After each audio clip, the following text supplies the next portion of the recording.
انما اموالکم و اولادکم فتنہ۔ اب یہ مال و اسباب دنیاوی کی بات ہو رہی ہے، یہ میں بعد میں بتاؤں گا اولاد کو یہاں کیوں لائے۔ اصل میں سمجھ لیجئے دو چیزیں تھیں نا، علائق دنیاوی اور مال و اسباب دنیاوی۔ اصل میں اس آیت میں مال و اسباب دنیاوی مراد ہے۔ انما اموالکم و اولادکم فتنہ، تمہارے اموال اور تمہارے اولاد ہی تمہارے لیے فتنہ ہے۔ ان کو یہ سمجھو کہ یہ امتحانی پرچے ہیں جن میں اللہ ہمیں آزما رہا ہے۔ یہ دے کر آزمایا ہے، یہ سرمایہ دے کر آزمایا، دولت دے کر آزمایا، ساز و سامان دے کر آزمایا، اولاد دے کر آزمایا کہ کیا کرتے ہیں، خیر میں لگاتے ہیں، بھلائی میں لگاتے ہیں، اولاد کی پرورش صحیح کرتے ہیں، انہیں اللہ کے دین کے خادم بنا کر اٹھاتے ہیں یا اللہ کے باغی اور سرکش بنا کر اٹھاتے ہیں۔ یہ امتحانی پرچے ہیں جن میں آپ کا امتحان ہو رہا ہے۔ جو کچھ آپ کر رہے ہیں اللہ کے ہاں اس کا حساب ہوگا، اور یہی فتنہ ہے در حقیقت۔ ایک سورت پیچھے جائیے، سورہ منافقون میں آیت ہم پڑھ چکے ہیں، یا ایھا الذین آمنوا لا تلھکم اموالکم ولا اولادکم عن ذکر اللہ ومن یفعل ذلک فاولئک هم الخاسرون۔ اہل ایمان، تمہارے اموال اور تمہاری اولادیں تمہیں اللہ کی یاد سے غافل نہ کرنے پائیں۔ جو کوئی یہ کرے گا پھر وہ خسارے میں اور بربادی اور تباہی کے اندر آ جائے گا۔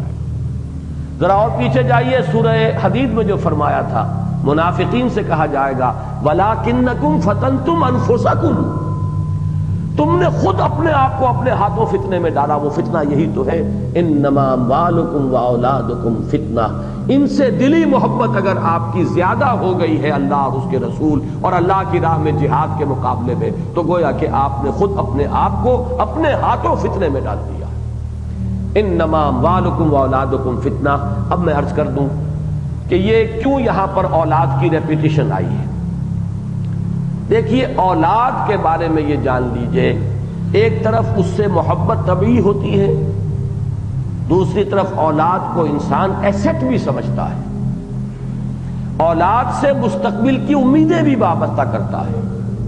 بیوی کی محبت میں مستقبل کی کوئی امید نہیں ہے، وہ محض محبت ہے، لیکن اولاد بڑھاپے کا سہارا بھی بنتی ہے۔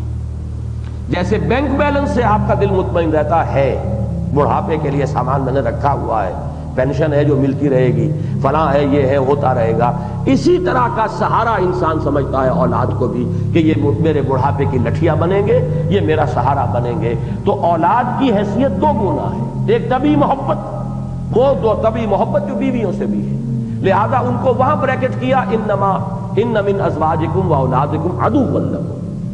دوسرے یہ مال کے ساتھ بریکٹ ہوئے کہ یہ اس سے امیدیں وابستہ ہوتی ہیں، ان کو سہارا آدمی سمجھتا ہے، ان کو اپنے فیوچر کے لیے ایسٹ سمجھتا ہے، لہذا ان کو اس اعتبار سے بریکٹ کر دیا دوبارہ مال کے ساتھ۔ انما اموالکم واولادکم فتنہ۔ یہی وجہ ہے، میرا ایک عجیب مشاہدہ ہے، شاید آپ حضرات کا بھی ہو، جو لوگ بے اولاد ہوتے ہیں وہ انتہائی بخیل ہوتے ہیں بالعموم، اس لیے کہ ان کا سہارا صرف ایک رہ جاتا ہے، پیسہ، جبکہ اولاد والے کے دو سہارے ہوتے ہیں۔ وہ رسک لے سکتا ہے، کوئی بات نہیں، میرے پاس مال نہیں ہوگا تو کوئی بات نہیں، اولاد ہے، میں نے اپنے آپ کو ان میں انویسٹ کیا تھا ایک وقت میں، وہ ریپے کریں گے۔ لیکن جہاں اولاد نہیں ہوتی، اکثر و بیشتر میں نے دیکھا انتہائی بخیل، پیسے سے انتہائی محبت کرنے والے، اس لیے کہ ان کے یہ دونوں سہارے جو ہیں وہ ایک میں آ کر چونکہ مرتکز ہو گئے، لہذا وہاں اس کی شدت بہت گہری ہوتی ہے۔ انما اموالکم واولادکم فتنہ۔ اب دیکھیے یہاں ایک لفظ آیا ہے بڑا عجیب، واللہ عنہ اجر عظیم۔ اللہ ہی ہے جس کے پاس ہے بہت بڑا اجر۔ یہ اجر کیا ہے؟ وہ جو میں نے کہا تھا انویسٹمنٹ کا بدل۔ اولاد کو انسان ایک طرح کی انویسٹمنٹ بھی سمجھتا ہے، اور مال کو بھی وہ سمجھتا ہے سہارا۔ تو جیسے کہ ابھی میں نے آپ کو یہ جملہ سنایا اس برطانیہ کے اس بادشاہ کے، اس وزیر کا، اگر میں نے اللہ کی خدمت کی ہوتی جیسے کہ میں نے بادشاہ کی خدمت کی ہے تو وہ مجھے میرے اس بڑھاپے میں ذلیل و خوار نہ کرتا۔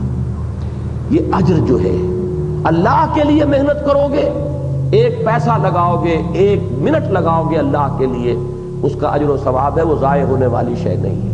وہ اس ایٹرنل بینک میں جا کے ڈپازٹ ہو گیا ہے کہ جس کا کبھی دیوالا نکل ہی نہیں سکتا، جس کے اندر کوئی اندیشہ ہے ہی نہیں کہ کوئی نقصان آ جائے گا۔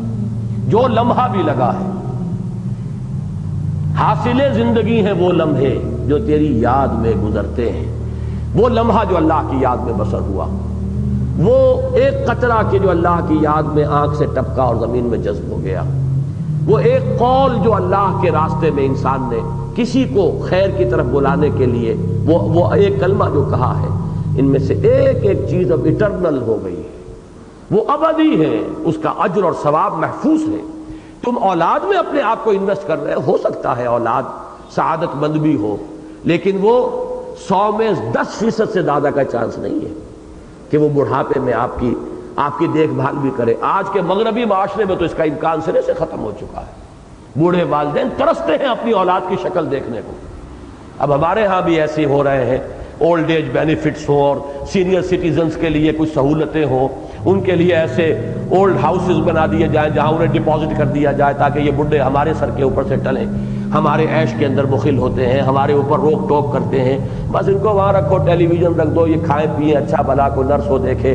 ان میں جو حسرت پیدا ہوتی ہے کہ اب کرسمس کے تہوار کی صرف ایک ویلیو ان کے ہاں رہ گئی ہے کہ بوڑھے والدین کو توقع ہوتی ہے کہ اولاد کو دیکھنا نصیب ہو جائے گا کرسمس میں، اور وہ بھی نہیں ہوتی، پوری وہ بھی نہیں ہوتی۔ انتظار کر رہے ہوتے ہیں کرسمس کا کہ شاید اولاد کی جھلک دیکھنی نصیب ہو جائے۔ یہ ہے واللہ عندہ اجر عظیم۔ اولاد کو پالو پوسو ذمہ داری سمجھ کر، اللہ کی طرف سے عائد شدہ ذمہ داری، ان سے محبت کرو اللہ کی محبت سے نیچے نیچے، صرف اللہ کی محبت نہیں، من اللہ ورسولہ وجہاد فی سبیلہ فتربصوا حتی یاتی اللہ بامرہ۔